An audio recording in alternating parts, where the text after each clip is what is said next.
Comment est-ce que j'ai quitté ma pièce secrète, ma maison, mon jardin, mon portail pour aller demander de la validation dehors? Oui, mais les relations amicales, généralement, on est authentique dedans.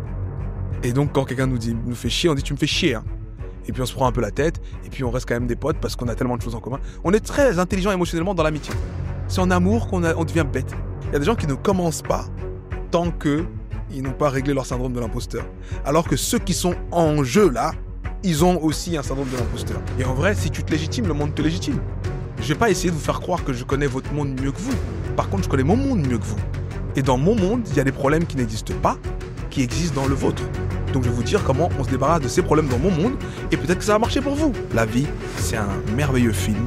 Le héros, c'est toi. Et le film se joue maintenant. Good morning, Internet! J'ai repris ton slogan, j'ai repris ton gimmick pour présenter l'invité que je reçois aujourd'hui. Aujourd'hui, je reçois Soudei,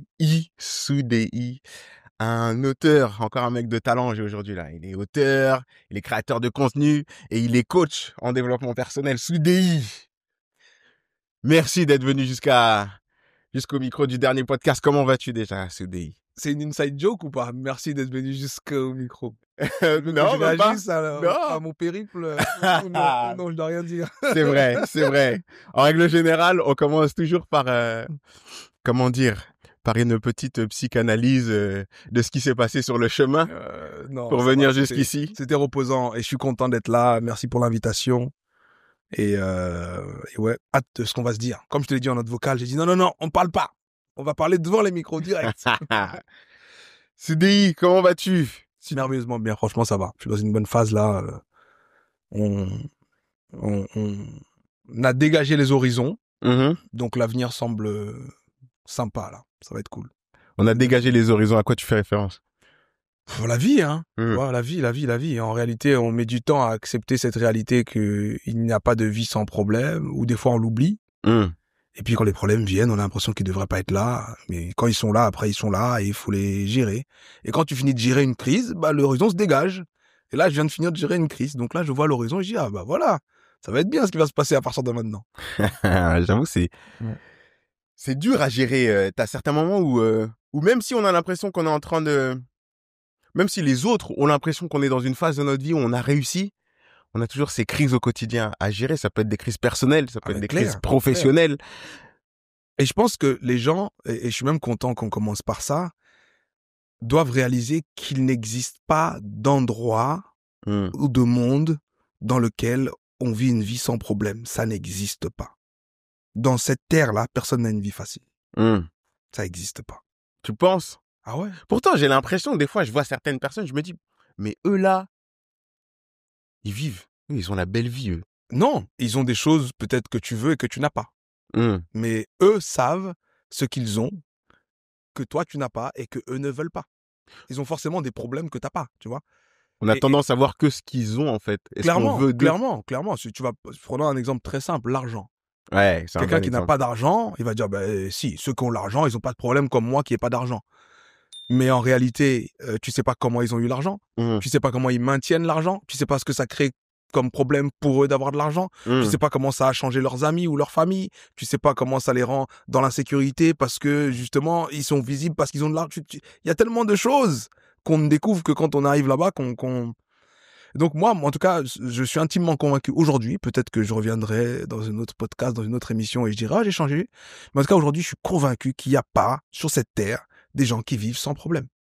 Par contre, ce que je peux dire qui va contrebalancer avec ça, c'est qu'il y a également ceux qui vivent avec du sens, donc qui savent ce qu'ils sont en train de faire, qui savent pourquoi ils le font, donc qui ne se concentrent pas sur leurs problèmes, donc c'est comme s'ils les avaient pas, alors qu'en vrai ils les ont. Et ceux qui vivent sans savoir où est le sens. Et eux, par contre, ils sont obnubilés par leurs problèmes. Tu vois ou pas ce que je veux dire? C'est-à-dire que il y a des tonnes de choses qu'on gère et qu'on ne considère pas comme des problèmes, tu vois. Ton dégradé, là, c'était pas un problème pour toi. T'es sorti, t'as dit, bon, fais-moi le truc de beau gosse, on t'a fait. La barbe, c'était pas un problème. Non. Il y a des gens pour qui c'est une contrainte de sortir, d'aller chez le coiffeur, de faire la queue, d'attendre, et pourquoi ci, et pourquoi ça. Je sais pas moi, quelqu'un qui achète un bien immobilier et qui paye sa mensualité de crédit, si c'est pas un problème pour lui, c'est juste une réalité. Pour d'autres, c'est un problème. C'est cher la mensualité. Pourquoi ci et pourquoi ça? Donc, ce que j'essaie de dire ici, c'est ça. C'est qu'en gros, les problèmes font partie de la vie et le sens peut les faire disparaître. Mais dans le fond, on n'est juste pas conscient qu'ils sont là. On est conscient d'autres choses, mais ils sont toujours là, les problèmes, en fait. Si tu aimes ce genre de contenu, tu connais le refrain, n'hésite pas à t'abonner, à liker, à partager. Tu peux aussi soutenir le podcast en participant à la cagnotte Tipeee. On est plusieurs sur cette chaîne à travailler dessus. Ça demande du temps, de l'énergie et comme toujours, des pépettes. Très bonne nouvelle. Après plus de 10 ans à saigner les scènes parisiennes, j'arrive un peu partout en France. Le lien est aussi là, juste en bas. N'hésite pas à cliquer et à prendre tes places. Et si tu veux rester en contact avec moi et recevoir du contenu exclusif, n'hésite pas à remplir le formulaire Tali. Le lien est en description. Je pense on appréhende la vie d'une autre manière quand on accepte cette réalité-là. Ouais. En gros, c'est marrant parce que c'est une discussion que j'ai souvent avec ma conjointe, ma femme. C'est qu'elle voit des problèmes là où moi je n'en vois pas des fois. Et elle a tendance par moments à stresser pour certaines choses. Et je lui dis, mais c'est un problème juste parce que tu as décidé que c'est un problème. Et des fois, je me vois lui dire ça. Et après, je vais traîner avec un grand qui, pour moi, est un mentor. Et qui me dit, bah, tu vois là, ce que tu es en train de me dire, là, ton problème, c'est pas un problème pour moi. Parce que j'ai la solution, parce que j'ai traversé cette épreuve, tu vois ce que je veux dire? Donc, c'est marrant de voir comment chacun hiérarchise ses problèmes. Bah, c'est ça le truc. Et finalement, avec le temps, en grandissant, maintenant, j'apprends à respecter le problème de chacun. Parce que des fois, on peut avoir un peu cet air hautain vis-à-vis de la manière dont les personnes gèrent leurs problèmes ou du fait que peut-être eux ils réalisent pas que ça c'est pas un grand problème pour moi, tu vois. Mais avant, j'avais tendance à vouloir absolument dire aux gens, ah, fais comme ça, fais comme ça, fais comme ça. Mais avec le temps, je me suis rendu compte que des fois, faut laisser les gens juste, faut peut-être leur dire, mais affronter leurs problèmes eux-mêmes sans pour autant vouloir C'est pour ça, tu vois, que les changer, tu vois. C'est pour ça que je dis que personne ne peut vivre dans une vie sans problème. Ouais. Dès lors où tu acceptes ça, bah, tu comprends que les problèmes que tu as, bah, en fait, c'est les problèmes que tu dois gérer. Ouais. Tout le monde a des problèmes à sa taille. Tu vois? Tu grandis, tes problèmes grandissent avec toi.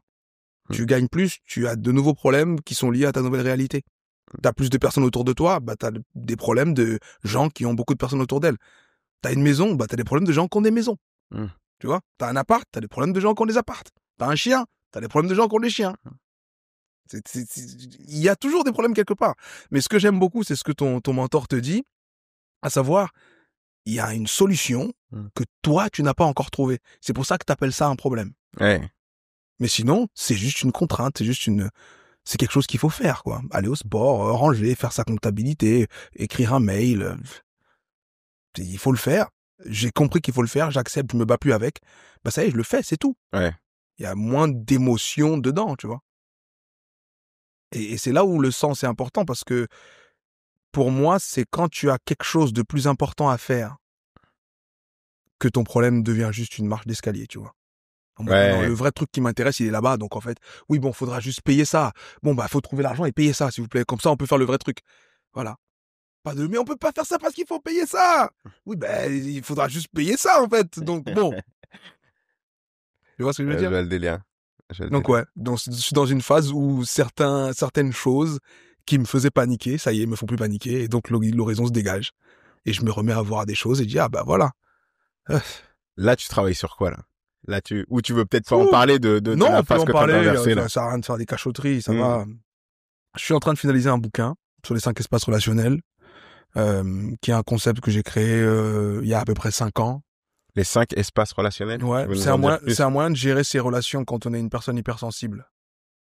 Tu disais dans une vidéo que toi-même, tu es une personne hypersensible. Je suis super sensible, et donc je me connais et je gère en connaissance de soi.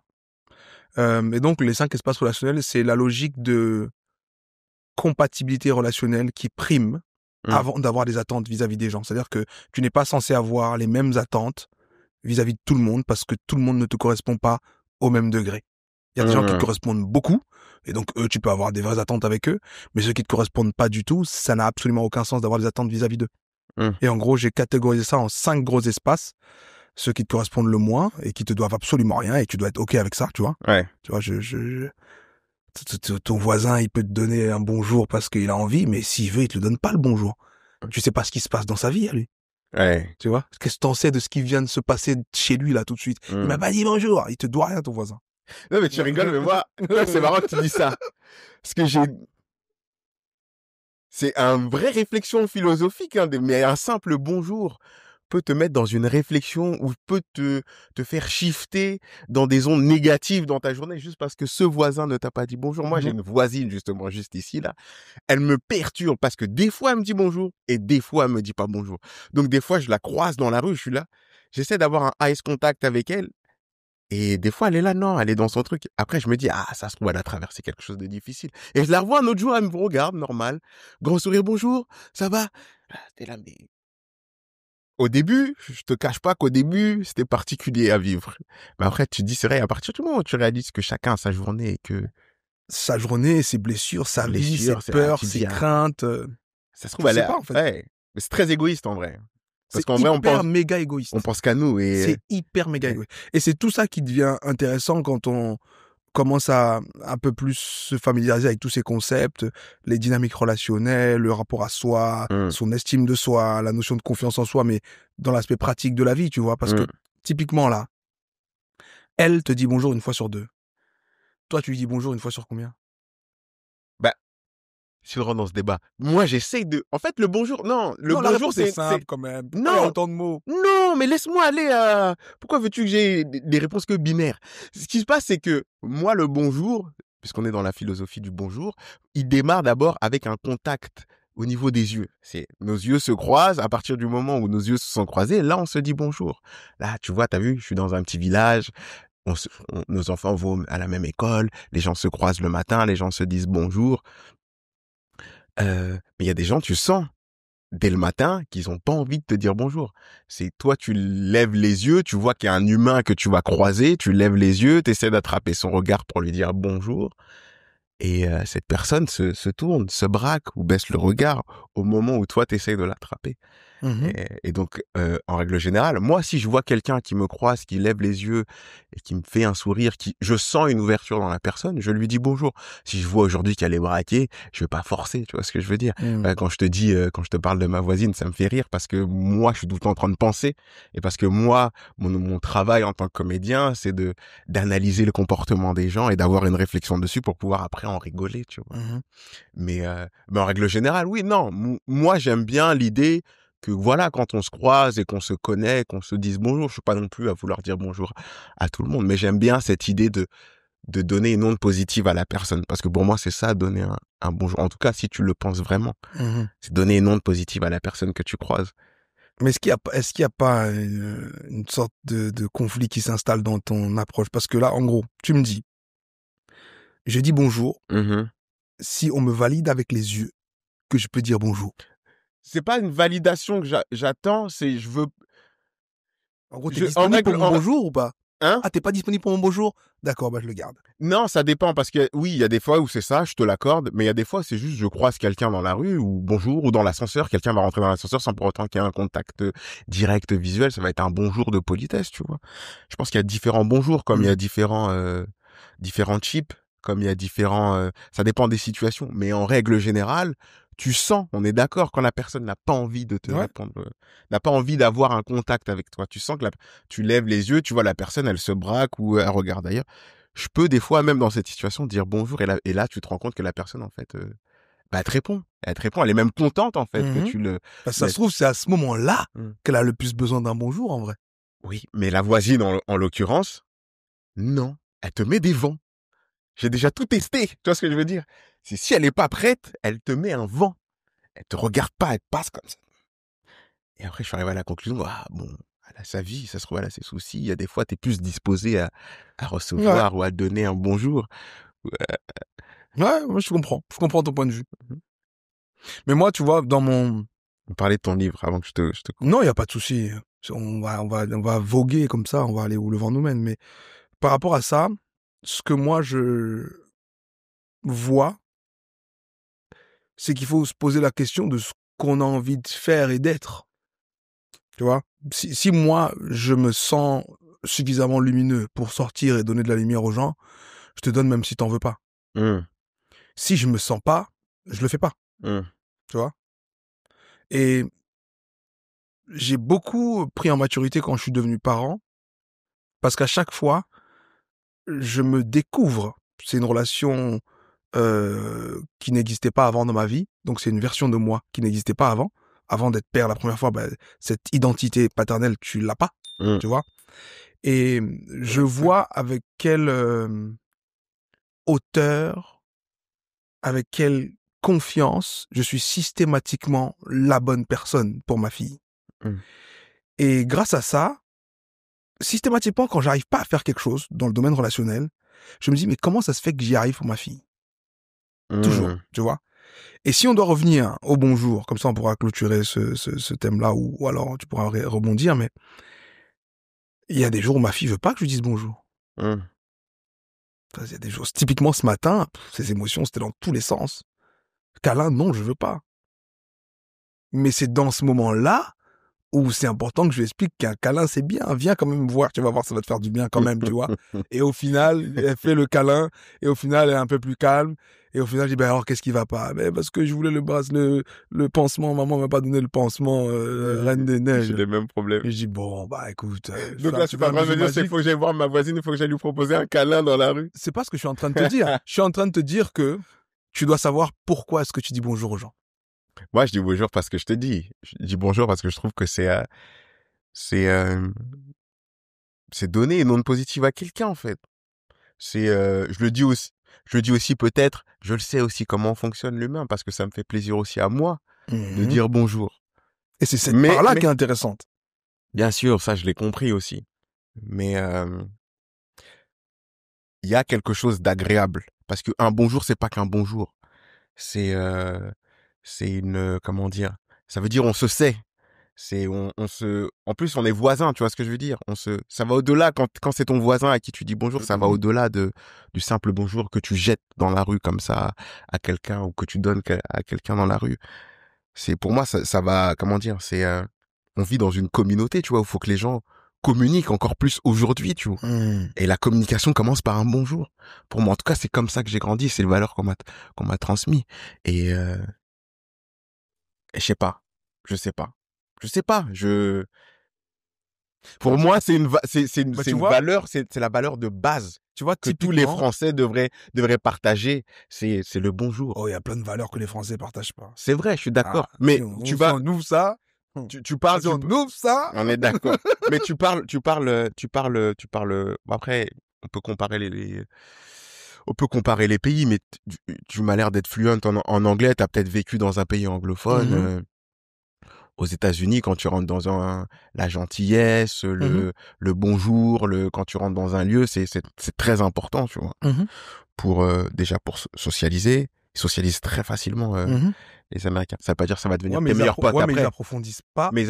Ok, d'accord. Ça veut pas dire ça. Ils sont meilleurs en surface, moins bons en profondeur. On est d'accord. Mais nous, les Français, on est censé être plus tactile, plus communicant, plus, tu vois ce que je veux dire. Donc ouais, non, pour moi, c'est une porte à la communication. C'est aussi comment dire, un indicateur aussi de comment on va en société. C'est une société où tout le monde a la tête baissée, personne se regarde dans les yeux, personne se dit bonjour. Pour moi, c'est pas bon signe. Je comprends ce que tu dis. Maintenant, c'est justement pour ça que j'ai fait les 5 espaces relationnels. Parce qu'en gros, dans ce que tu dis, c'est j'ai donné à ma voisine le pouvoir de me décevoir un jour sur 2. Et c'est ça, les 5 espaces relationnels. Elle n'est pas censée avoir ce pouvoir sur toi. C'est à ça que ça sert. Ça sert à ne plus être déçu, de ne pas recevoir la considération, la réciproque ou l'attention des gens qui sont pas disposés à nous le donner, tu vois. Tu peux avoir la même chose dans ta définition de ce que c'est que l'amitié C'est un ami, il devrait, il l'a pas fait. C'est la même chose dans la famille. Oh, c'est mon cousin, il devrait, il l'a pas fait. La même chose dans le couple. C'est ma femme, elle devrait, il l'a pas fait. Avec les parents, c'est mon père, il devrait, il l'a pas fait. Et pour moi, c'est tous ces il devrait là, qui au final créent des problèmes en nous, dont on n'a pas forcément besoin, parce qu'en fait, c'est l'attente qui a créé le problème.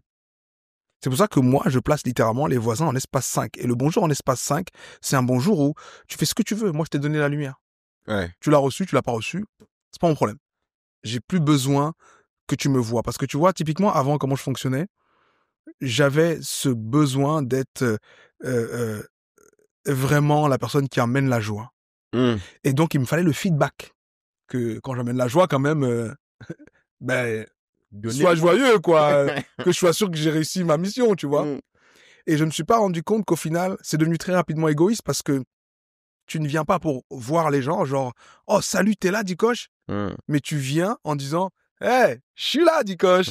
Tu vois? Et cette dynamique-là m'a fait réaliser qu'il y a énormément de gens généreux qui, au fond, sont juste égoïstes. Tu vois? Tu laisses passer les motards parce que tu veux qu'ils tendent sa foutue jambe. Ouais.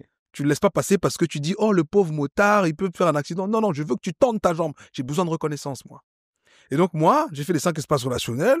Et maintenant, je donne quand je veux donner. Et je donne à qui je veux donner. Et c'est pas évident tous les jours parce que très peu de gens fonctionnent comme ça. Mais moi, en tout cas, dans mon espace 1, qui est l'espace dans lequel personne n'entre, en gros, si tu dois t'imaginer les 5 espaces, tu as un cercle au centre qui est toi et toi. Donc, ce que personne d'autre ne peut voir, c'est ce qu'il y a de plus proche de ta conscience, de toi. L'espace 2, c'est les gens les plus proches de toi. Donc, ça peut être ton meilleur ami, ça peut être ta femme, ça peut être, voilà, les gens les plus proches de toi, les plus compatibles. L'espace 3, c'est les gens un peu moins compatibles, mais quand même proches. L'espace 4, c'est encore moins. Et l'espace 5, c'est les gens qui te doivent rien du tout. Et la métaphore que je donne par rapport aux 5 espaces relationnels, c'est, imagine que tu es une pièce secrète dans ta maison. Ça, c'est l'espace 1. Donc, c'est toi et toi. Quand tu penses, personne n'est au courant. Comment tu te sens?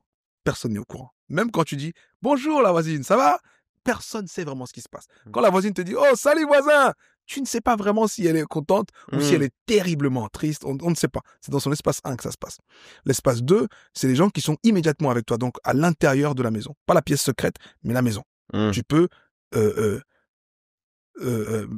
influencer le quotidien d'une personne si tu vis dans la même maison qu'elle. Ouais. Donc, vous devez avoir des règles de compatibilité. L'hygiène, par exemple, les tours de qui va étendre le linge ou qui va faire je sais pas quoi. Bref, vous devez vivre ensemble. Le jardin, c'est toujours chez toi, mais c'est pas aussi intime. Tu vois? Tu peux recevoir des gens dans ton jardin, t'as pas l'impression de les avoir reçus dans ton intimité. Ouais. Tu vois? Le portail, c'est le passage entre le jardin et chez toi. Donc là, c'est quand les gens rentrent ou pas. Et l'extérieur, c'est pas chez toi. Les gens font ce qu'ils veulent là-bas. S'il veut marcher les 2 mains dans les poches arrière et en regardant le ciel en gonflant ses narines, il a le droit. Il fait ce qu'il veut. Par contre, si quelqu'un rentre chez toi et il commence à marcher comme ça, tu dis non, mais mes enfants vont te regarder, ils vont croire que c'est normal. Arrête de faire ça ici. Tu vois ce que je veux dire? Et donc, les 5 espaces relationnels, là, je l'image comme ça, mais c'est pour dire, en fait, on doit être capable de jauger les gens et de voir avec qui on a envie d'avoir du lien ou pas. Mais surtout, on doit être capable de reprendre la responsabilité de la façon dont on vit nos relations, que ce soit avec des inconnus ou notre partenaire de vie, ou surtout avec nous-mêmes. Ouais. Parce que quand tu te retrouves, comme j'ai pu le faire, attention, je me mets pas en position de grand juge, j'ai créé cet outil parce que j'en avais besoin. Quand tu te retrouves à mal commencer une journée parce qu'un inconnu dans le métro ou autre a pas réagi à ta blague ou t'as pas laissé passer ou je sais pas quoi, tu dois te poser la question. Comment est-ce que j'ai quitté ma pièce secrète, ma maison, mon jardin, mon portail pour aller demander de la validation dehors? Il y avait rien dans ma maison. Il y avait personne dans mon monde à moi. Il y avait rien pour que je sois joyeux. C'est cet inconnu que j'ai jamais rencontré qui doit me donner de la joie. Oh, il y a une question qu'il faut que je me pose quand même. Tu vois? Et donc, c'est un peu ça, les 5 espaces relationnels. Le bouquin va être très intéressant. Il y a d'autres métaphores qui permettent d'illustrer encore mieux le concept. Et je pense que ça viendra tout seul, de toute façon, dans notre discussion. Ouais, non, moi, c'est marrant, c'est une réflexion et moi, j'en suis arrivé à la conclusion que, j'essaye de me soucier uniquement de ce que je maîtrise, en fait. que des variables que je maîtrise. Tout le reste, en vrai, je m'en fous. Mais effectivement, après, en tant que comédien, il y a des comportements que je suis obligé d'analyser et, et, euh, et décortiquer pour pouvoir après en rire après moi sur scène. Mais moi, depuis que j'ai intégré le fait que je ne me soucie uniquement de ce que je maîtrise, que je peux maîtriser de A à Z, bah là, depuis, je suis libéré. Bah, clair. Clair. Il y a tellement de choses où on se prend la tête sur des choses. Ça sert à rien de se prendre la tête sur le fait qu'il pleuve, quoi. Il pleut. Ouais. Tu vois? Il y a des jours, il pleut. Il y a des jours, il fait beau. Si toi, tu dois être triste à chaque fois qu'il pleut, c'est toi qui te prives de bonheur les jours de pluie. La pluie n'a rien à voir là-dedans. Fact, tu vois. Fact. Il sort quand ce livre, du coup? Il est censé sortir en juin. Ça me prend un peu plus de temps que prévu. Je devais le finaliser pour relecture là, fin mars. Mais c'est pas complètement le cas. Il y a 2-3 petits trucs que je suis en train d'ajouter, changer. En tout cas, si c'est pas juin, au pire, ce sera septembre. Il sortira de manière physique ou ce sera... Oui. Par e-book, j'aime bien. C'est très satisfaisant. Tu vois, c'est très satisfaisant. Le résultat de ton travail. Et particulièrement le bouquin. Ouais. Tu vois, j'ai eu plein d'autres projets de concrétisation avant. J'ai fait de l'IMO, j'ai eu des produits cosmétiques, j'ai fait du textile. Donc j'ai de nombreuses fois vu mes idées se matérialiser et à chaque fois c'est génial, tu vois, de se dire c'était juste une idée dans ma tête, c'était juste un logo dans ma tête, c'était juste un concept et là ça y est, c'est vrai. Donc c'est un sentiment que j'aime beaucoup, mais sur le bouquin c'est encore un autre stade, tu vois. C'est la cristallisation de tes pensées, de ta maturité à un instant donné de ta vie et c'est trop cool, tu vois. C'est vraiment trop bien. Moi, souvent quand on réfléchit, je réfléchis à ce que j'ai envie de faire le plus, le livre sort toujours en premier.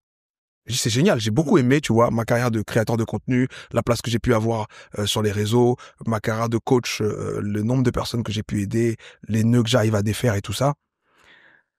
Mais écrire un bouquin, c'est un truc que je trouve vraiment génial, tu vois. C'est un truc. C'est génial. Ça demande. Ça demande. C'est génial et c'est dur. C'est très très dur. Bah, je crois que on en parlait avec Jade. Moi, j'écris, tu vois, j'en parlais avec Jade, une coach en développement personnel aussi qui vient de sortir son premier bouquin et c'est marrant de vous voir parce que vous êtes dans la même dynamique, dans le même état d'esprit. Et j'en parlais avec elle. Moi, j'écris, tu vois, des scénarios, des courts-métrages, des longs-métrages, des séries. Mais il y a quelque chose dans le livre qui est plus effrayant en fait que le scénario. C'est que le livre, il reste à l'état d'écrit en fait. Il reste vraiment à l'état d'écrit. Une fois que c'est écrit, t'as rien d'autre que les lettres sur ton papier blanc. Alors qu'un scénario, un sketch, si je suis faible à l'écriture, je pourrais toujours me rattraper après au niveau de la réalisation, au niveau du montage. Et c'est ça, moi, j'ai tellement envie d'écrire une BD, là, dans une première étape, et ensuite un livre. Mais le livre, tu dois être précis. Tu dois être précis parce que chaque mot doit envoyer la bonne image dans le cerveau de la personne. Après, il y a une part de fantasme, une part que la personne doit imaginer dans son cerveau. Mais je trouve que c'est un travail plus précis, en fait, l'écriture d'un roman, l'écriture d'un livre de développement personnel ou l'écriture de ses pensées, tout simplement. Ouais. Et je pense qu'il y a un élément qu'il faut garder en tête, c'est que quand tu lis un bouquin, tu le lis depuis un point de vue mental, émotionnel et psychologique très précis. C'est-à-dire que quand tu lis un bouquin, là typiquement William va lire un bouquin, tu vas lire le même, vous aurez pas lu le même bouquin. Tu vois, tu te lis toi-même dans un bouquin. Tu vois, donc en soi, pour moi aujourd'hui, ce qui est très évident, et c'est pour ça que j'estime que mon prochain bouquin sera beaucoup plus fort en termes de réalisation personnelle et d'impact personnel et de satisfaction personnelle que le premier. Parce que le premier, c'est typiquement un bouquin de développement personnel, tu vois. Tout le monde a un mindset, je prends le mindset, je le découpe, je synthétise des choses et tout ça. Alors c'est génial, on a fait 25 000 exemplaires et tout ça, c'est top, je suis très fier de moi, je suis très content. Mais il n'y a pas de moi dans le bouquin. Il y a ma réflexion autour du mindset. Alors que là, j'ai été dans l'empirisme de mes propres relations. J'ai souffert de toutes les fois où j'ai aimé des gens à un certain niveau et eux m'ont pas aimé en retour là où je les attendais. J'ai souffert de toutes les fois où je pensais avoir une certaine relation avec des gens et leurs actes disaient mais en fait non, je te considère pas comme tu me considères. Et c'est ça qui a créé les 5 espaces relationnels. Ensuite j'ai créé les cohortes, donc les Self-Love Summer Camp et tout ça. J'ai coaché des centaines de personnes, ça a marché pour eux. Et je me suis dit bon bah maintenant il faut que j'arrive à le faire en bouquin. Donc ce sera pas juste une méthode, mais ce sera une méthode qui va s'appuyer non seulement sur mes expériences à moi, ce que j'ai vécu, et également l'expérience des personnes que j'ai accompagnées. Et en ça, ça va juste être authentique, en fait. Tu vois? Et pourquoi je te dis tout ça? Parce que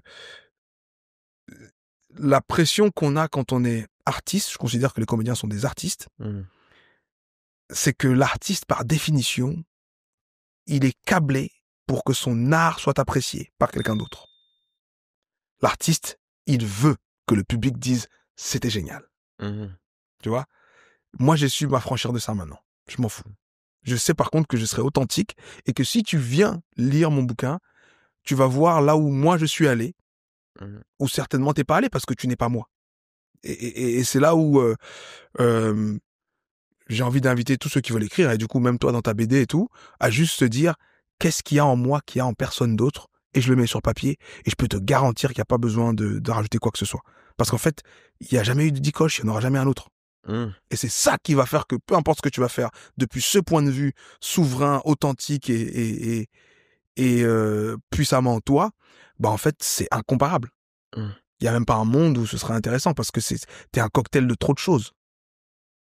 Donc voilà, c'est l'approche que moi j'ai du bouquin, et du coup c'est ça qui fait que je légitime tout travail écrit avec authenticité. Maintenant, tout dépend du domaine, tu vois. Il y a des bouquins, tu les commences, c'est moins marrant parce que peut-être il y a un domaine qui est traité qui te branche pas, ou alors une mise en forme des idées qui est peut-être trop pompeuse, je ne sais pas, tu vois.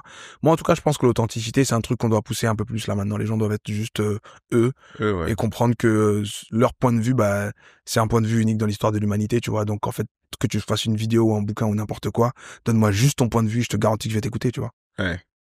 C'est tout. C'est quoi ton point de vue à toi? T'as grandi où? Ah ouais, comment ça se passait avec tes frères et sœurs? Mais j'étais pas là. Donc, tu vas me dire des trucs que je vais forcément apprendre, en fait. Ouais. J'étais pas là. C'est littéralement un film d'une vie que j'ai pas vécue. Je suis très curieux, je t'écoute, tu vois. Et donc ouais, c'est un peu l'approche que j'ai pour me rendre légitime en tant qu'auteur, parce qu'il y a t'as quand même cette appréhension là, tu vois. C'est-à-dire, mais en fait, comment on justifie que je suis arrivé à ce stade là où j'écris des bouquins, tu veux dire? Ouais. Comment est-ce qu'on justifie que j'arrive à ce stade là? C'est pour ça que moi je suis très j'aime beaucoup la logique d'empirisme et d'expérience, parce qu'en fait, c'est concret, en fait, tu vois. T'as pas besoin d'avoir fait, c'est quoi votre école, là? L'école des comédiens, là. Le cours Florent? Voilà, t'as pas besoin d'avoir fait les cours Florent. Pas fait, moi. Bah ouais, t'as pas besoin d'avoir fait. Si tu es authentique et que tu as fait suffisamment de scènes ou t'as écrit suffisamment, bah à la fin, voilà. Et il y a d'autres comédiens dans la planète, et ils ont pas fait les cours Florent. Hein. Les cours Florent, c'est devenu une école de commerce. Voilà, donc vous n'avez pas à nous embêter avec vos écoles qui légitiment les gens pour qu'ils s'autorisent à être eux. Le vrai enjeu, c'est autorise-toi à être toi. Va pas te demander au cours Florent qui te donne un truc pour t'autoriser à être toi. Exactement. Parce qu'au final, tu vas écrire un film, si t'as un truc à raconter, ton film, il sera bien. Tu vas écrire un bouquin, si t'as un truc à raconter, ton bouquin, il sera bien. Tu vas faire une vidéo, si t'as un truc à raconter, ta vidéo, elle sera bien. Et les cours Florent vont juste te dire, c'est bon, t'as le droit. Et toi, tu dis, bah ouais, maintenant j'ai le droit, ils m'ont dit. Ah bah enfin, oui bah non. C'est intéressant les cours Florent ou peu importe la formation que t'as, si te donne un bagage théorique dont tu as besoin, mais en soi t'as pas besoin.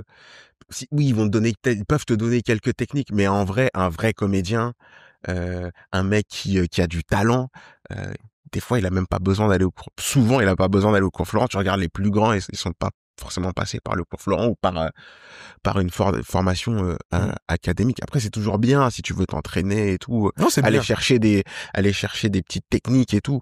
Mais moi, je peux t'en citer des tonnes, des mecs qui sont archi talentueux, qui sont pas passés par le cours Florent, bien entendu. Juste les mecs ont ont un talent, une passion et la volonté de réussir et ça fait tout ça. Ouais, tu coaches encore des personnes toi actuellement? J'étais j'étais en coaching là, j'étais en coaching dans l'heure où j'ai roulé vers toi. C'est vrai? Je te jure. Pendant que je roulais, j'étais en coaching. Mais non. Si, je te jure. Il y a des gens qui, du coup, ça se passe comment les gens t'appellent? En fait, tout dépend des profils. J'ai 3 grosses branches sur lesquelles je travaille. J'ai la branche confiance. Et dans la branche confiance, on met estime de soi, rapport à soi, guérison des blessures émotionnelles. Bref, la relation à soi. Comment est-ce que je m'appréhende moi-même? Comment est-ce que je cesse de me limiter? Comment est-ce que je cesse de m'auto-saboter? Tout ça. Donc, l'individu au centre de sa vie, c'est la première branche de coaching. Estime de soi, confiance en soi, vision de soi. La deuxième branche de coaching, évidemment, ce sont les relations. Parce que c'est un sujet qui, voilà, c'est un sujet, pas forcément que amoureuse, hein. Voilà. Les relations amoureuses sont celles qu'on a tous en commun. Ok? Amicales aussi. Oui, mais les relations amicales, généralement, on est authentique dedans. Et donc, quand quelqu'un nous fait chier, on dit, tu me fais chier, hein. Et puis, on se prend un peu la tête, et puis, on reste quand même des potes parce qu'on a tellement de choses en commun. On est très intelligent émotionnellement dans l'amitié. C'est en amour qu'on devient bête. Parce qu'on a tellement peur de perdre quelqu'un et on sait pas si on vaut, je sais pas quoi. On se pose des questions de dingue. Déjà, quand tu regardes le casting pour être l'ami de quelqu'un, c'est pas la même logique que pour être la meuf ou le mec de quelqu'un. Hein. Là, pour être la meuf de quelqu'un, il faut que toi, tu te mettes dans les meilleures conditions, que tu regardes l'autre. Et puis, tu sais quoi, ton projet, toi, là, moi, parce que moi, hein, le projet amoureux a pris une dimension tellement grande que on est drivé par notre peur de ne pas y arriver ou de ne pas le faire tenir, plutôt que par l'envie de partager avec quelqu'un. Mais il m'arrive tout à fait d'avoir des coachings dans les relations amicales, familiales et autres. Donc, il y a le volet relationnel. Et ensuite, il y a le volet business dans lequel je traite mindset, marketing et croyances vis-à-vis de l'argent. D'accord. Et là, c'était typiquement un call business parce que c'est un call business où tu peux être au téléphone, tu vois. C'est juste... Il y a moins de... Alors, quand je reviens sur ta carte de vie, cet épisode de vie, tu le définis comme tel. C'est moins proche de la psychologie, beaucoup plus proche de la conversation. Ouais, je vois le délire. Si tu aimes ce genre de contenu, tu connais le refrain, n'hésite pas à t'abonner, à liker, à partager. Tu peux aussi soutenir le podcast en participant à la cagnotte Tipeee. On est plusieurs sur cette chaîne à travailler dessus. Ça demande du temps, de l'énergie et comme toujours, des pépettes. Très bonne nouvelle. Après plus de 10 ans à saigner les scènes parisiennes, j'arrive un peu partout en France. Le lien est aussi là, juste en bas. N'hésite pas à cliquer et à prendre tes places. Et si tu veux rester en contact avec moi et recevoir du contenu exclusif, n'hésite pas à remplir le formulaire Tali. Le lien est en description. Du coup, tu parlais tout à l'heure, t'as pas mal d'activités. Du coup, t'as une activité de coaching, t'as une activité d'auteur, t'as une activité de créateur de contenu. T'as fait de l'immobilier. Un peu, oui. Tu continues toujours l'immobilier? Non. Non? Tout ce que j'ai cité avant, là. Cosmétique. J'ai arrêté. J'ai fait achat-revente de véhicules aussi, j'ai arrêté. J'ai fait de l'apport d'affaires, j'ai arrêté. Même si bon, ça, en vrai, maintenant que t'as de la notoriété, c'est pas compliqué de faire de l'apport d'affaires, tu vois. Qu'est-ce que tu veux dire par apport d'affaires? C'est-à-dire que quand tu as 2 personnes qui ont besoin de se rencontrer, mais qui ont du mal à se connecter, et que toi, tu as la facilité à connecter les gens, tu dis, bon, ok, je vous fais vous connecter, mais par contre, vous me donnez un pourcentage. Tu vois. Et vu que j'étais, très attiré par le commerce de base, donc j'ai bourlingué, j'ai fait la Thaïlande, j'ai fait la Chine, je suis d'origine camerounaise, donc j'ai fait des... avant qu'il y ait Back Market, j'ai revendu énormément de téléphones seconde main, mais énormément. Ah ouais. Non, j'ai toujours été... et je pense que c'est le propre d'une personne qui a grandi en Afrique. Hein. En Afrique, tout le monde est un peu entrepreneur. T'as grandi en Afrique, toi? Ouais, j'ai grandi au Cameroun. Ouais. T'as grandi au Cameroun et t'es arrivé quand, du coup? Je suis arrivé à 11 ans en France. Ok.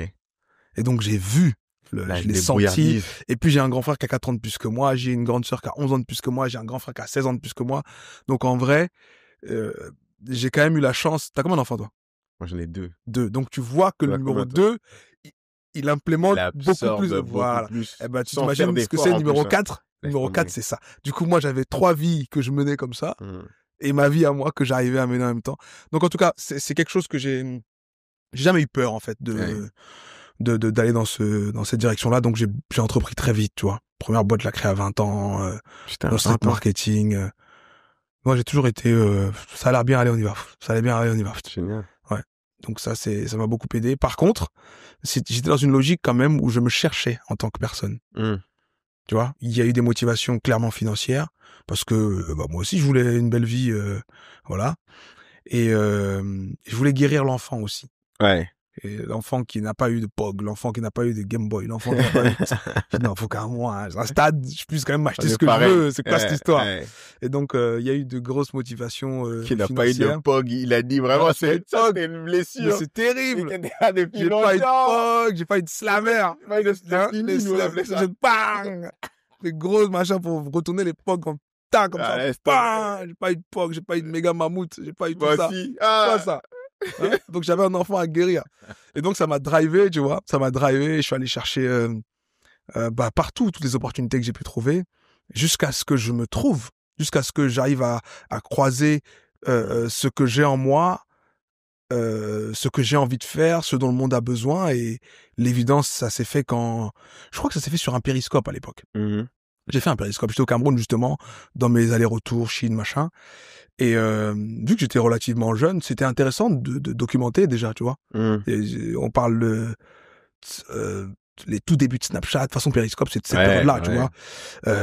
C'était pas, il y avait pas autant d'influence que maintenant, tu vois. Il y avait le boom de l'influenceur grâce au réseau, c'était pas aussi acté que ça, tu vois.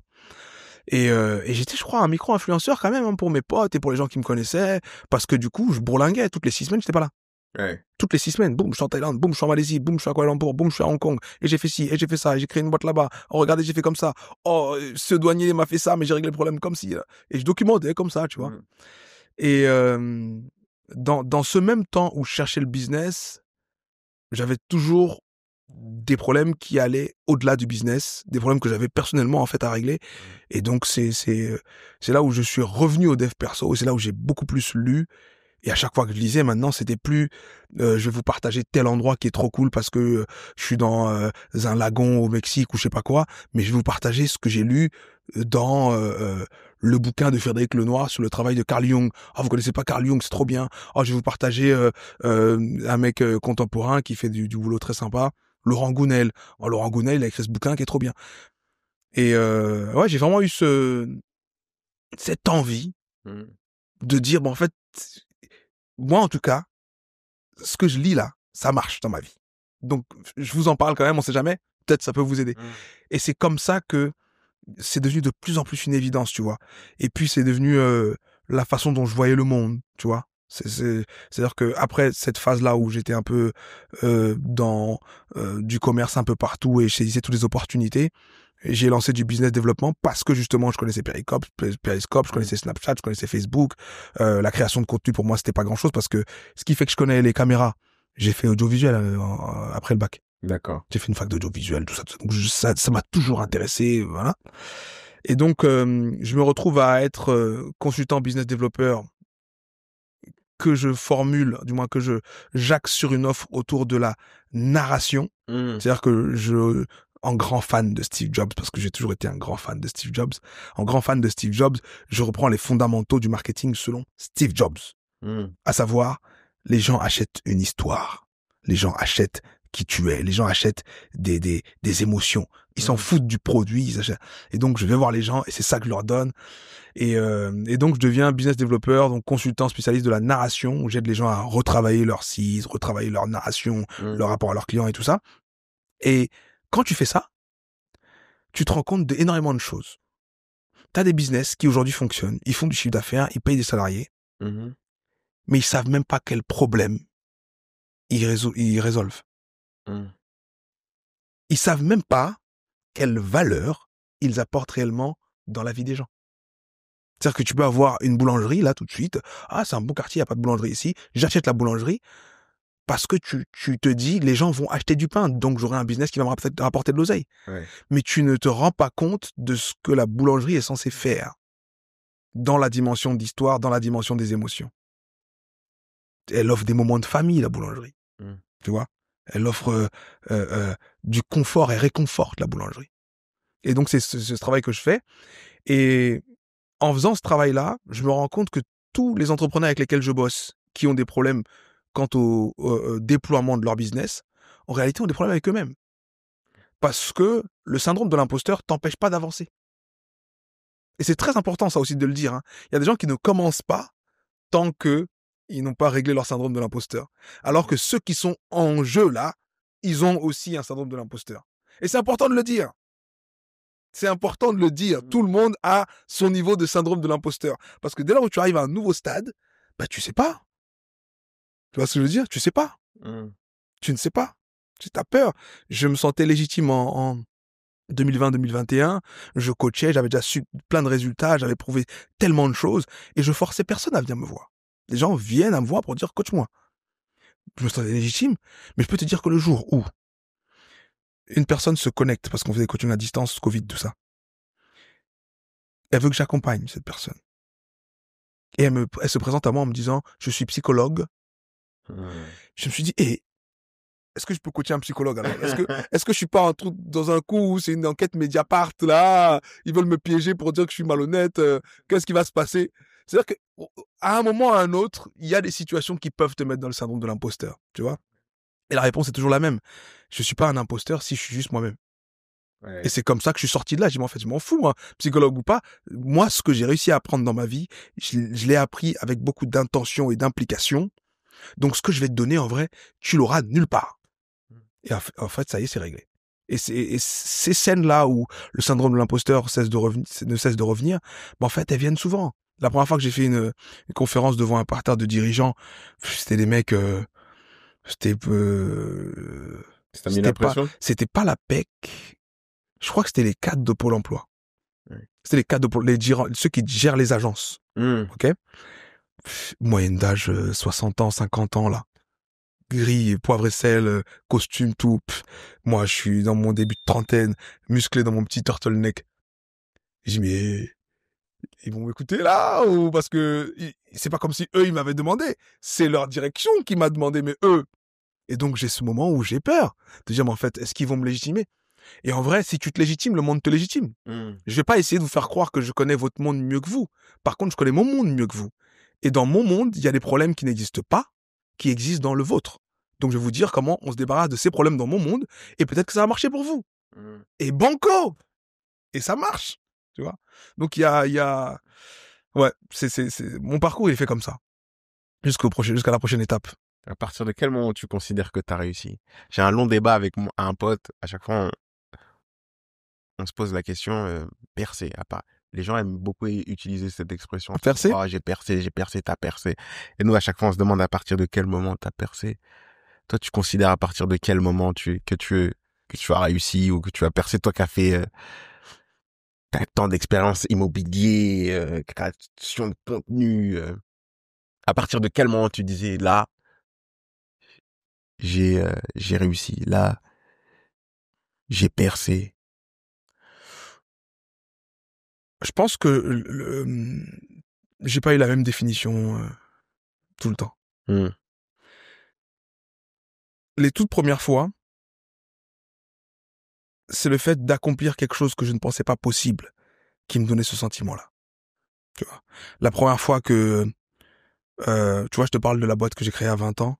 Ouais. La première fois que je bosse dans un domaine autre que celui qu'on m'avait donné comme direction, bah, je sens déjà que, waouh, je suis pas où, j'ai un cheat code là, tu vois. Mes potes, ils sont en train de dire, bon, bah, écoute, je vais peut-être chercher un boulot, parce que t'es étudiant à 20 ans. Bah, moi, je vais faire un pizzeria, bon, moi, je vais être McDo, machin. Et le pire, et c'est là où moi, j'aime beaucoup, toujours mettre Dieu dans tout ce que je fais. J'allais en venir après. C'est que, ça se voit. J'ai demandé du boulot. McDonald's, Quick, KFC, Pizza Hut. Tous ces gens-là, je sais pas pourquoi, ils ont jamais vu en moi quelqu'un qui devait embaucher. On m'a rejeté de tous ces boulots. Même il y avait un Quick à, 10 minutes de chez moi. C'est-à-dire, je pouvais marcher, hop, bonjour, je suis arrivé au travail. Je leur montre que j'habite juste à côté. Ça va être facile d'avoir quelqu'un comme moi ici. Non, ils veulent pas de moi. Et donc là, il se passe quelque chose d'extraordinaire quand, pour la première fois, du coup, je bosse en street marketing, je bosse sur le salon Who's Next et tout. Ouais.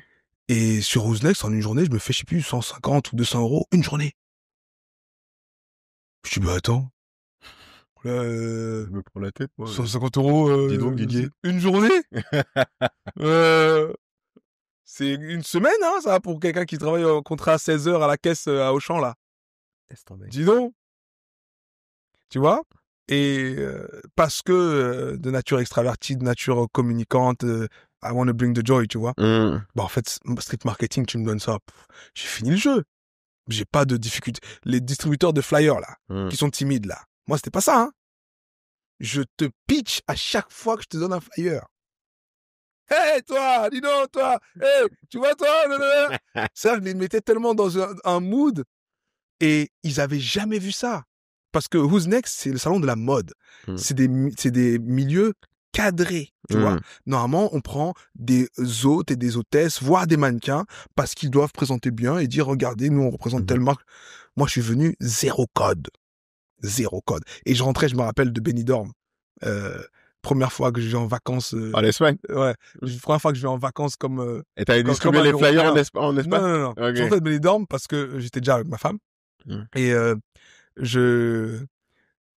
j'ai expérimenté les vacances à la sauce européenne, à la sauce caucasienne. C'est-à-dire que quand tu te couches et tu bronzes là, je me suis couché pour dire moi aussi je veux voir ce que ça fait. Mec, je suis rentré, je pelais de partout. J'avais des cheveux qui avaient poussé. J'étais pas du tout dans les codes de tout du truc, hein, mais ça a rien changé. Bref, j'ai fait un effet tellement bon ce jour-là que le mec après m'a dit bon écoute, va falloir que tu crées ta boîte parce que là ce que t'as fait, on va vouloir ça encore plus maintenant. Et donc c'est comme ça que je signe. Génial. Après je crée ma boîte et ouais, à ce moment-là, j'ai l'impression d'avoir percé, tu vois. Ouais. À ce moment-là, je me dis, bah, en fait, c'est bon. Moi, McDo, je veux plus. McDo Quick, je veux plus de vous. Moi, je veux plus de vous aussi. Si elle peut rentrer à la maison, sentir la friture. Je veux plus de vous. C'est pas grave, je veux plus. Ça ne m'intéresse plus. Et ça ne fait que progresser, tu vois. Ça fait qu'aller plus loin. Après, tu passes à des journées où tu fais 700 € la journée. Et là, tu dis, mais j'ai fait 700 € en un jour. 700 €. Hein? Là, c'est 500 000 francs CFA. Il a converti en francs CFA. Tu te rends compte? Quelqu'un de 20 ans. Ah, laisse tomber. Tu te rends compte? Et ça va encore plus loin après. Parce qu'après, qu'est-ce qu'ils me disent? Il nous faut des gens comme toi. Débrouille-toi. Fouille. Trouve des gens avec ton profil. On va faire des OP commerciales, mais avec des profils bien extravertis comme toi. Je monte une équipe. Et là, je me retrouve à aller chercher des potes à moi. Je dis, tu sais quoi? Je t'emmène dans mon aventure. Viens. C'est 150 € la journée. Ouais, et tout. Génial. Tu vois? Et donc, c'est à ce moment-là, j'ai encore l'impression d'avoir percé, tu vois. Et après ça, les voyages commencent. Et pareil, voyager, j'ai l'impression d'avoir percé, tu vois. Il y a une pub qui a marqué tout le monde. La pub du loto, là. Tu tournes le globe. Australie. On tombe dessus, c'est le jeu ma pauvre Lucette. Et ben, en fait, quand je suis arrivé à un stade où je pouvais me payer un billet d'avion pour aller n'importe où sur la planète, j'ai eu encore l'impression d'avoir percé. Donc, il y a eu des phases. Mais ça dure pas. Si percer, c'est juste accomplir quelque chose qu'on n'a jamais accompli, ça dure pas. Ouais. Aujourd'hui, ma définition de percer, c'est vivre ma vie en ayant conscience que chaque jour est un cadeau et une chance.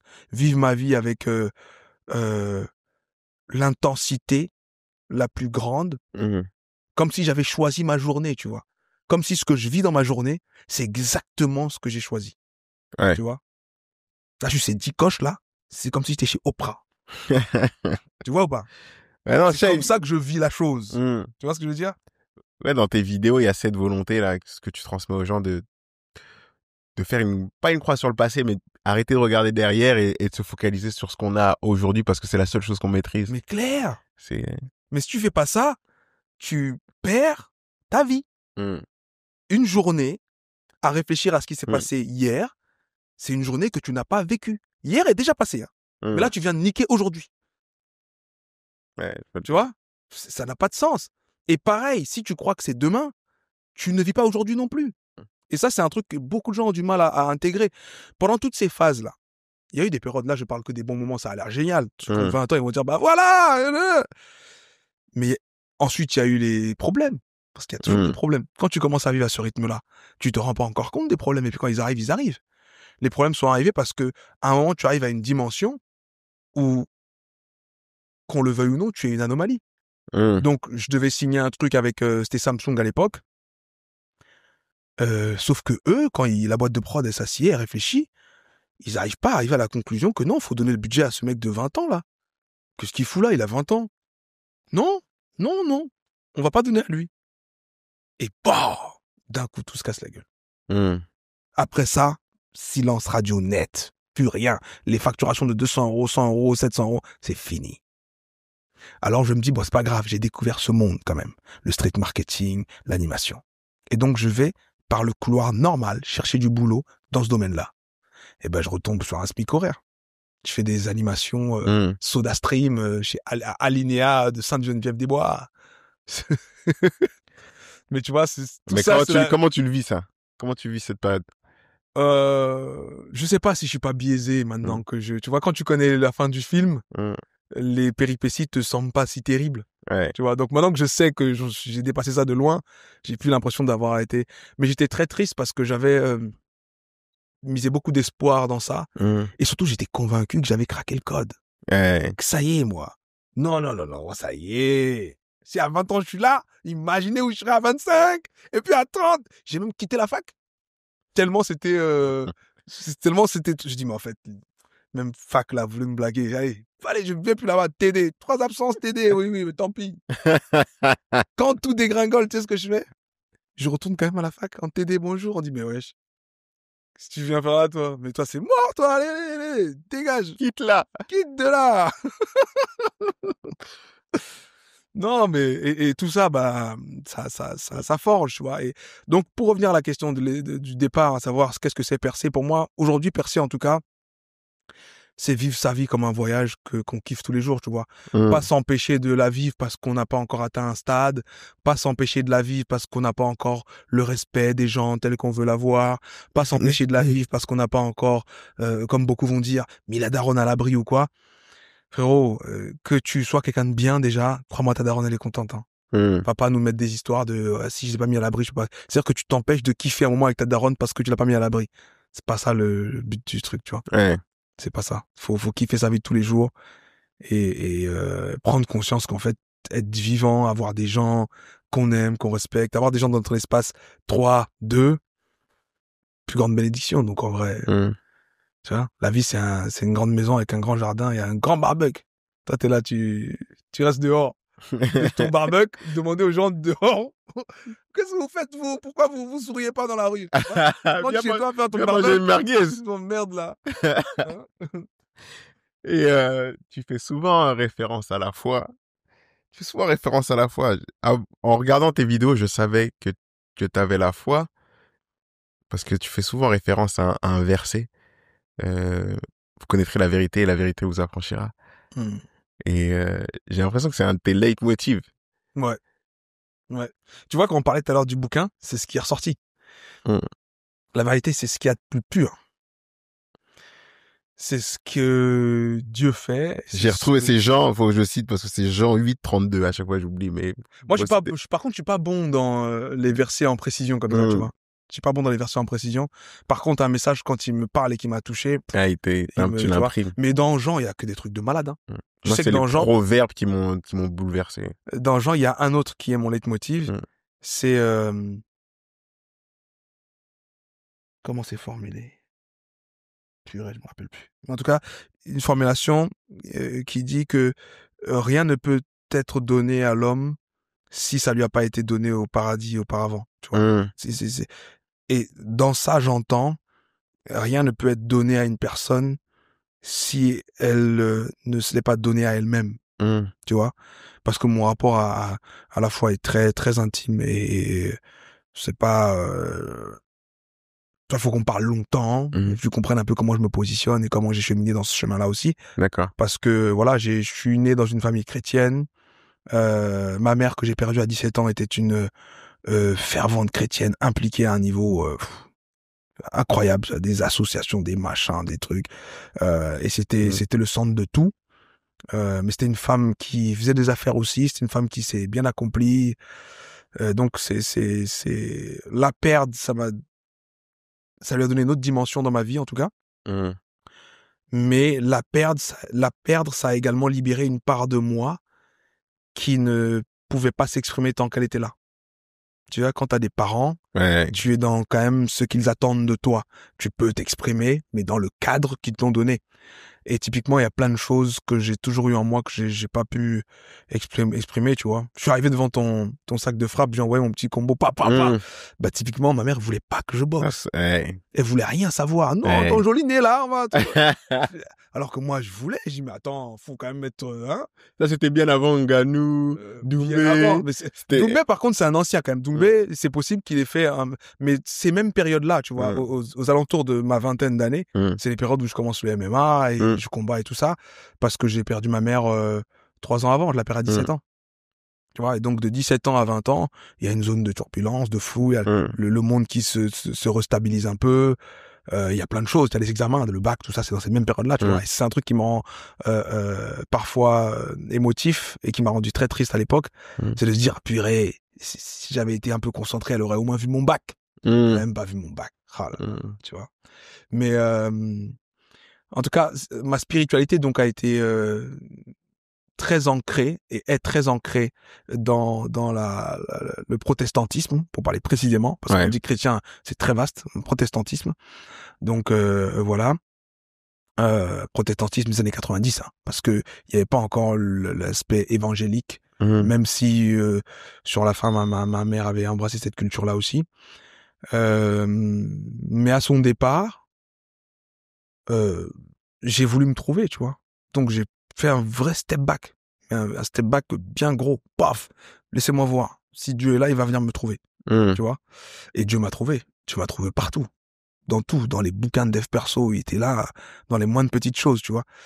Et je suis arrivé à une conclusion, et ça s'est fait après que je sois présent en ligne, donc il y a moins de 10 ans. Et la conclusion était que j'ai longtemps cru qu'il fallait que j'ai Dieu dans ma vie parce qu'il le fallait. Genre, Dieu a besoin que je le loue, que je le worship et que je le prie. Et puis j'ai eu une révélation qui m'a dit non. En vrai, il faut que tu aies Dieu dans ta vie parce que tu en as besoin. C'est pas Dieu qui a besoin de toi, hein. C'est toi qui as besoin de Dieu dans cette vie. Parce que essaye de la vivre sans lui pour voir.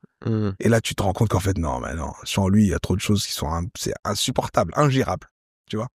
Et il y a même des moments où en coaching, quand une personne n'a pas une foi suffisamment ancrée en elle, c'est dur pour moi de lui donner la force dont elle a besoin.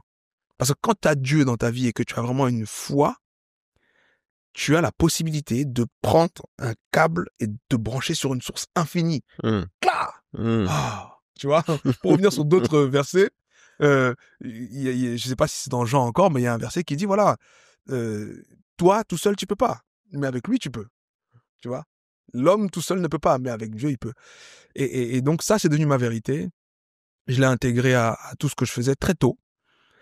Mais voilà, la réalité aujourd'hui, c'est que quand on parle de Dieu, il y a plein de gens qui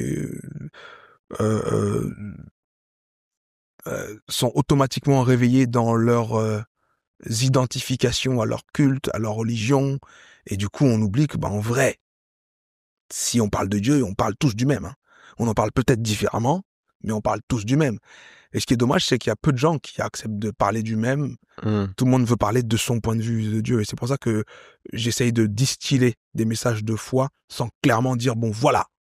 Et c'est d'ailleurs pour ça que je m'arrête pas aux chiffres des versets. Mais quand un message me parle, il me parle, tu vois.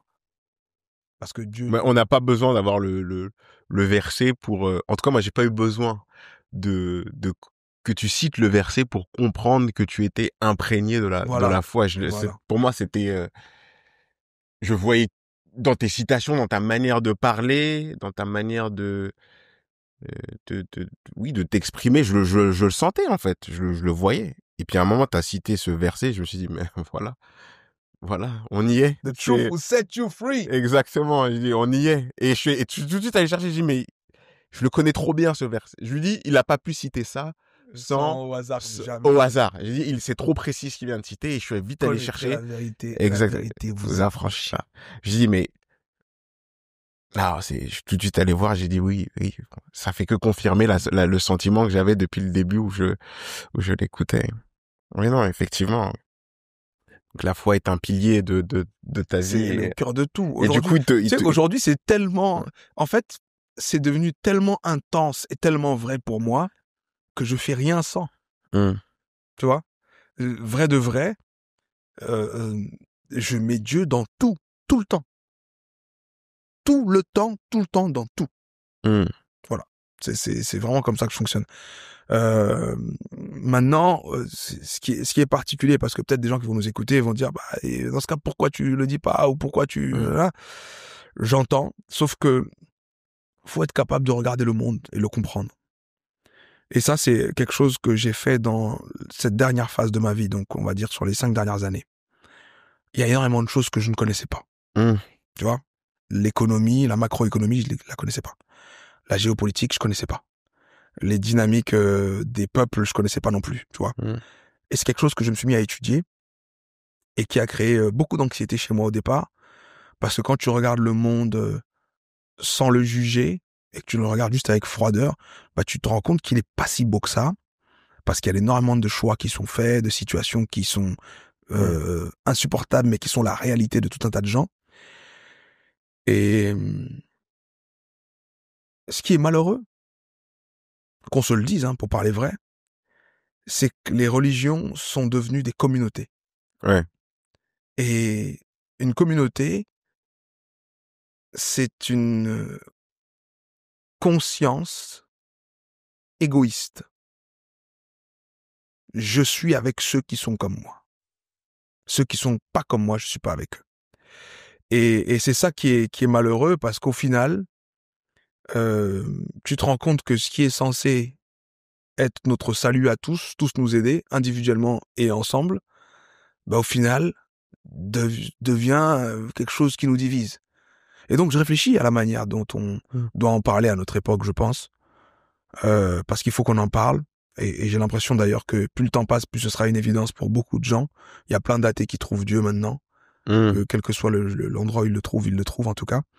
Il y a énormément de personnes qui deviennent spirituelles, même si elles ne parleront pas de Dieu, mais elles parleront de l'univers, d'une force. En tout cas, ils ont une conscience d'un plan plus grand, plus large, et d'une force positive plus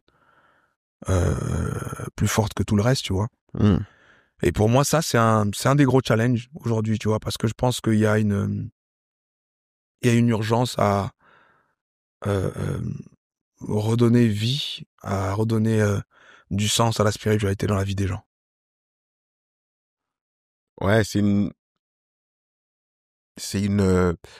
approche que j'ai aussi quand je suis face à une personne qui n'a pas la foi et que j'ai envie de lui parler de tous les bénéfices que moi j'ai grâce à cette foi, mais je suis toujours dans une position où je sais que la personne est athée et pas forcément ouverte à la foi. Et bizarrement, dès que tu vas lui parler de ta foi ou de Dieu, tout simplement, tu vas mettre le mot Dieu, tout de suite, ça va braquer la personne. Bah oui. Et t'es là. Et du coup, t'es tenté à pas enlever Dieu de l'équation parce que ce serait une erreur, mais de vouloir présenter la chose, tu vois, différent, sous un autre angle pour que la personne ne passe pas à côté de quelque chose de bon, tu vois. Après, je suis aussi, j'en ai parlé ça avec un ancien, une personne plus âgée qui a la foi et qui fréquente la même église que moi et qui me disait et qui m'a donné ce conseil qui m'a moi libéré, tu vois. Il m'a dit, t'as pas besoin de le convaincre en fait. T'as juste besoin d'être là et d'être un témoignage pour lui. Toi déjà, comporte-toi bien euh, à ses côtés et t'inquiète pas que si un message doit lui être envoyé par toi, il arrivera. Il arrivera. Toi, sois juste là, sois là quand il a besoin de toi et te stresse pas. Moi, j'étais du genre à stresser. J'ai quelque chose de ma foi. C'est quelque chose de bon pour moi, tu vois. Faut que je te le donne à toi, tu vois. Et souvent, je voyais des gens se braquer, je comprenais pas. Un peu comme c'est la réflexion que j'ai eue sur la voisine et le bonjour, tu vois. t'as quelque chose de positif et t'as envie de le transmettre à quelqu'un, mais si la personne n'est pas prête à recevoir, non, t'as rien. Si la personne n'est pas prête à... Moi, tu me mets dans un TikTok, regarde pas ce débile là. Il s'est morvé dessus. Il a du miel. On va dire, il a morvé sur lui. jusqu'à son front, il y a du miel là-bas, là, dans ses oreilles, dans sa barbe. Non, mais ouais, non, je suis arrivé à un stade où je me dis juste, sois juste là. Et si dis ce que t'as à dire, si le message doit passer, il passera. Au moment venu. Ouais. Au moment venu. Ah non, Ouais. c'est ouf. T'as des enfants, du coup. J'ai une petite fille, ouais.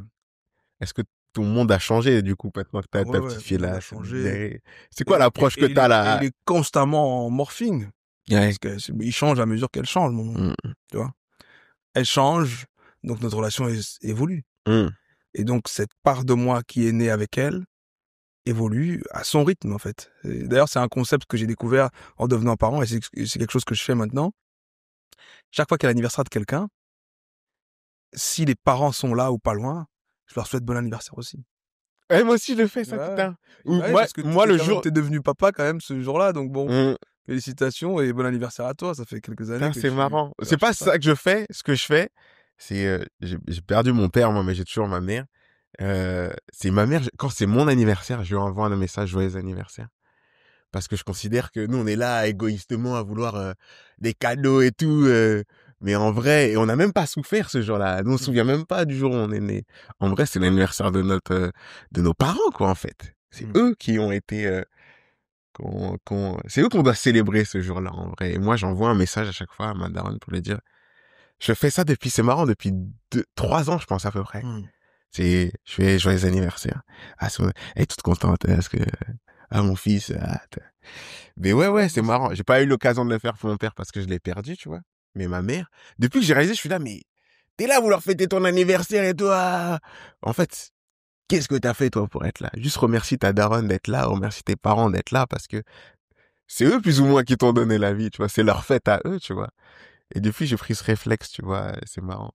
Mais je fais pas aux parents directement. Vraiment, pour moi, c'est vraiment ça. C'est-à-dire qu'il y a une identité qui est née ce jour-là. Avant ça, et même avec ma femme, je pense même que c'est avec ma femme que ça a eu de plus de sens parce que je l'ai vue devenir mère. Ouais. Moi, ma fille est née en 2022, début 2022. Donc, on était encore confinés, ou en tout cas, il y avait des restes de Covid un peu, tu vois. Et j'ai vu le postpartum de ma femme, j'ai vu, on a tout vécu, j'étais au millimètre à côté d'elle tout le temps. Enceinte, confinement, naissance, fin, machin, donc j'ai tout vu, je l'ai vu changer, je l'ai vu... ma fille, en plus, elle est née, elle avait pas mal de petits problèmes, elle était RGO, machin, des enfants qui peuvent pas... qui déglutissent pas facilement, et en plus, qui peuvent systématiquement avoir du reflux et tout ça, donc... elle avait du mal à prendre du poids, et c'était un peu compliqué, il y avait des histoires de lactation, donc je voyais ma femme vivre toutes ces choses-là, qui n'étaient pas forcément indiquées au départ. Tu crois que tu vas avoir un enfant et que tout va être cool. Mais en fait, non. Il n'y a pas que le sommeil. Il y a la lactation, il y a le rapport à la lactation. Ceux qui vont te dire, le faites pas, ça sert à rien, et d'autres qui vont dire, si, fais-le. Bref, je la voyais vivre tout ça, et je l'ai vu changer, je l'ai vu se voir différemment, et tout, et tout. Et donc, je sais que réellement, pour elle, il y a eu la naissance de l'identité de mère, tu vois. Moi, je prends la date comme le moment où je suis devenu père, parce que factuellement, c'est vrai, je suis à la mairie, on m'a déclaré comme père et tout. Mais la conscience de ma parentalité, elle vient beaucoup plus tard, moi, par contre. C'est quand je commence à avoir des interactions avec ma fille, et là, maintenant, je prends conscience que, ok, en fait, toi, ça y est, toi. Jusqu'à ma mort, je dois veiller sur toi, en fait. Ah ouais, d'accord. Ok. Et donc, ça se célèbre parce que c'est une identité, c'est une part de toi qui n'existait pas, qui existe dorénavant. Et cette part, d'ailleurs, a tout un tas de ressources que les autres parts n'arrivaient pas à avoir. C'est pour ça que tout à l'heure, quand on parlait de relations, je dis, mais en fait, je demande toujours à la version de moi qui est capable de si bien gérer une relation, comment tu t'y prends, toi? Tu vois? Et même dans la relation que j'ai avec ma femme, hein, quand je me trouve intolérant avec ma femme, je me dis, mais pourquoi est-ce qu'avec ta fille, tu tolères alors? Explique-moi, c'est quoi qu'est-ce qu'il y a de différent dans le schéma, tu vois? Parce qu'il y a cette part de moi qui est père et qui sait aimer Avec patience. Avec patience, aimer sans contrôler, aimer sans posséder, et surtout, célébrer l'autre avant même que lui ait envie de le faire. C'est-à-dire que moi, je célèbre ma fille avant même qu'elle soit consciente de ce qu'elle a fait. J'ai hâte de voir ses progrès, j'ai hâte de voir sa joie, j'ai hâte de... Et dès qu'il y a un truc, ouais, t'as vu, ouais, tu vois? Et ça crée une relation extraordinaire. Mais en fait, on n'a pas ce type de relation avec d'autres gens. Ouais.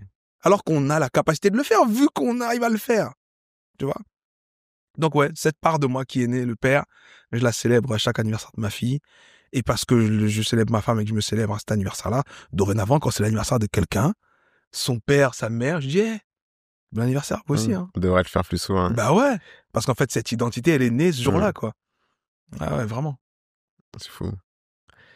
Et c'est quoi ton rapport, ça t'arrive de coacher des parents? Ça m'est arrivé. C'est pas évident quand tu fais le parent et l'enfant en même temps. Parce qu'en fait, c'est comme quand tu fais l'homme et la femme en même temps. Il y a une logique de « enfin, un juge va venir dire que j'ai raison Ouais. ». Alors que c'est pas du tout ça. On n'est pas là pour condamner l'autre. Donc c'est un peu compliqué. Mais quand j'ai le parent tout seul, ouais. Parce qu'en réalité, et ça c'est une des pensées sur laquelle je construis tout, on n'a jamais vraiment de problème dans un domaine de sa vie. On a un problème avec soi-même qui se manifeste dans un domaine de sa vie. On a un problème avec soi-même qui se manifeste. Ok. Tu vois? C'est-à-dire que t'as pas de problème avec ton boulot. Tu as un problème avec toi qui se manifeste dans le boulot. Ouais. T'as pas le problème avec ton frère. T'as un problème avec toi qui se manifeste dans ta relation avec ton frère. Tu vois? Et donc, quand j'accompagne des groupes, des couples, des parents, enfants ou autres, bah, c'est ce que je mets en évidence pour dire, en fait, de quelle manière est-ce que ce problème, c'est le tien? Parce que c'est trop facile de dire que c'est l'autre qui fait n'importe quoi, qui écoute pas, ou c'est l'autre qui est trop dur, qui est trop rigide. C'est trop facile, ça. Toi, de quelle manière est-ce que tu crées ce problème? Et un truc qui est très vrai et qu'on doit toujours garder en tête, c'est qu'en vrai, quand tout va vraiment bien dans ta vie, quand tout est cool, quand tout est bien réglé, est-ce que ce problème-là, tu lui redonnes la même attention? Non. Ah. Donc, il y a bien un intérêt pour toi que ce problème-là existe. Pourquoi alors? Et donc, ouais, on travaille sur ça pour que le parent comprenne qu'il a une place de leader et que s'il a peur, bah forcément, l'enfant a encore plus peur. Par contre, s'il a pas peur, bah l'enfant est rassuré. Et c'est vrai dans un couple aussi. C'est généralement la peur, hein, le truc qui dézingue tout. Comment tu fais le parallèle entre le couple et et la relation parent-enfant? La peur dans le couple? La peur dans le couple, c'est-à-dire qu'il y a toujours, tu vois, l'identité de père. Ouais. Une fois que tu la développes, tu deviens un meilleur mari. L'identité de mère, quand tu la développes, tu deviens une meilleure femme. Même si on a tendance à se plaindre c'est pas pareil.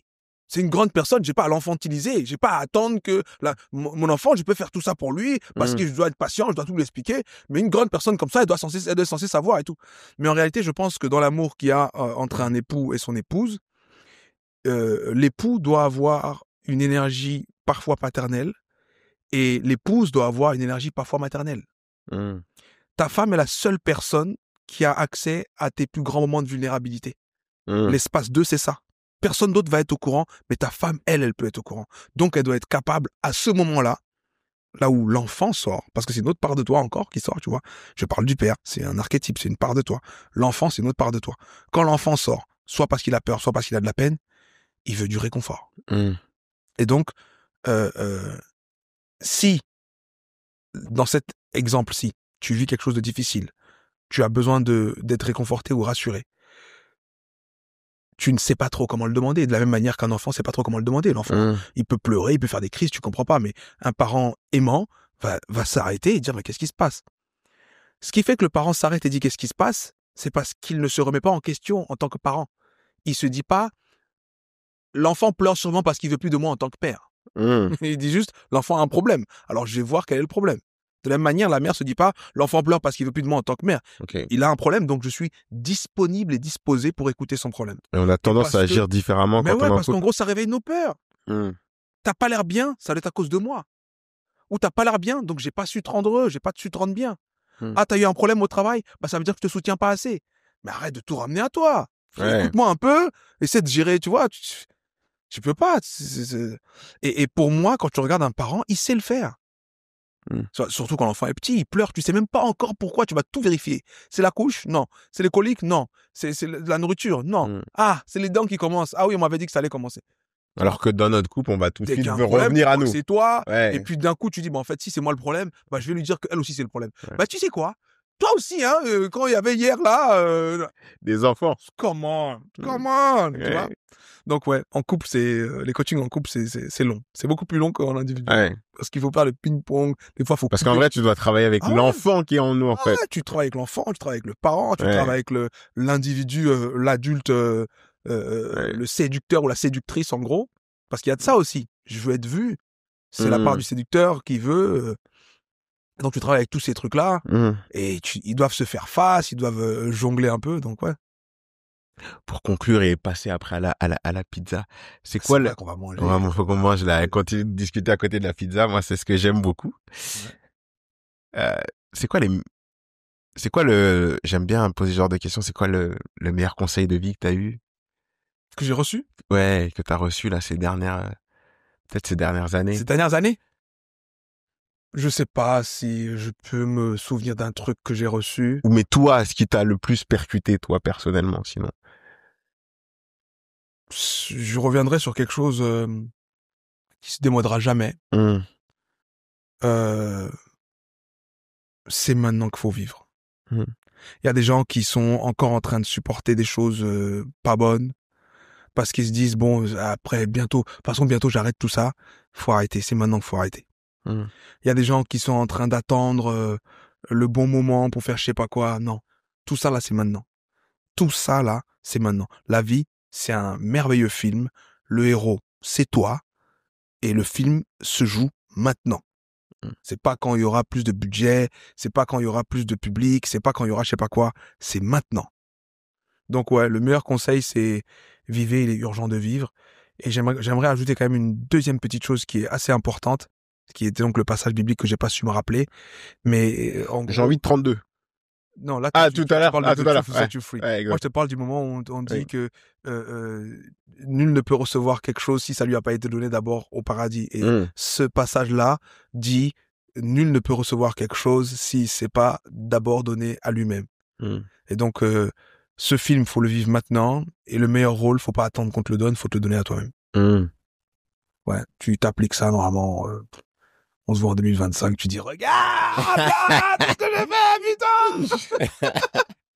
putain!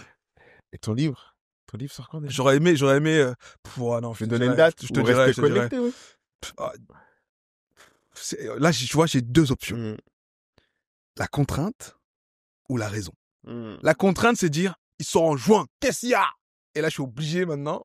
Ou la raison, c'est, tranquille, septembre, c'est bien, vous allez rentrer l'été, et en septembre, il sera là. Ce qui est certain, c'est qu'en septembre, il sera là, en tout cas. Sidney, merci d'être passé. Maton Domingue. Aïe. Oh, mais si... vraiment. Ah, mais s'il est fluent, t'as les gars là. Vraiment, ok, quand même, hein. Attends, là. Mais oui, mais j'étais chez toi en 2022. J'ai fait des conférences au Congo, quand même. Tu dis quoi? C'est bon. Merci d'être venu. De toute façon, on continue après, là, pour la pizza. Merci beaucoup.